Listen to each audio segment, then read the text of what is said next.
Concept ನಮ್ಮ actually ಮೈಂಡಲ್ಲಿ ತುಂಬಾ ತಿಂಗಳಿಂದ ನಡೀತಿತ್ತು. ಬಟ್ ಯಾವಾಗ RCB ಹುಡುಗಿ ಟ್ರೋಫಿ ಎತ್ತಿದ್ರೋ ಅವಾಗಿನ ನಮ್ಮೆಲ್ರಿಗೂ ಜೋಶ್ ಶುರು ಆಯ್ತು. ಎಸ್ ನಾವು ಮಾಡಬೇಕು, ಹೆಣ್ಮಕ್ಳು ಯಾವುದಕ್ಕೂ ಕಮ್ಮಿ ಇಲ್ಲ ಅನ್ನೋ ತೋರಿಸ್ಬೇಕು ಅನ್ನೋ ಕಾರಣಕ್ಕೋಸ್ಕರ ಶುರು ಮಾಡಿದ್ವಿ. Thank you.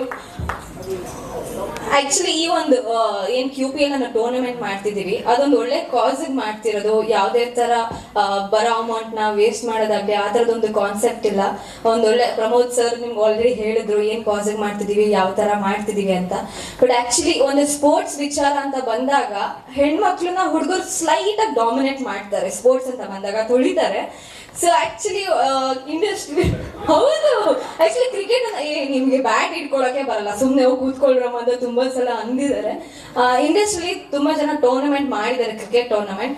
ಬಟ್ ಹೆಣ್ಮಕ್ಳಿಗೆ ಅಂತ ಯಾರು ಮಾಡಿಲ್ಲ. For the very first time creative friends ಕಡೆಯಿಂದ ಒಂದು ಆರ್ಗನೈಸ್ ಆಗ್ತಿದ್ದಾರೆ. ನಿಮ್ಮ ಸಪೋರ್ಟ್ ಮತ್ತೆ ಪ್ರೀತಿ ಖಂಡಿತವಾಗ್ಲೂ ಬೇಕು.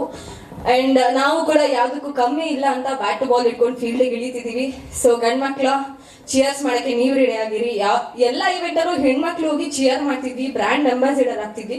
ಸೊ ಇವಾಗ ಹುಡುಗರು ಯಾರ್ಯಾರು ಫ್ರೀ ಇರ್ತಾರೋ ಅಫ್ಕೋರ್ಸ್ ಬರ್ಬೋದು, ಚಿಯರ್ ಮಾಡ್ಬೋದು, ಬ್ರ್ಯಾಂಡ್ ಅಂಬಾಸಿಡರ್ ಆಗಿ ಬರ್ಬೋದು. ಅಲ್ವಾ, ನಾವು ಹೆಣ್ಮಕ್ಳು ಯಾವ್ದಕ್ಕಾದ್ರೂ ಕಮ್ಮಿ ಇದೀವಾ?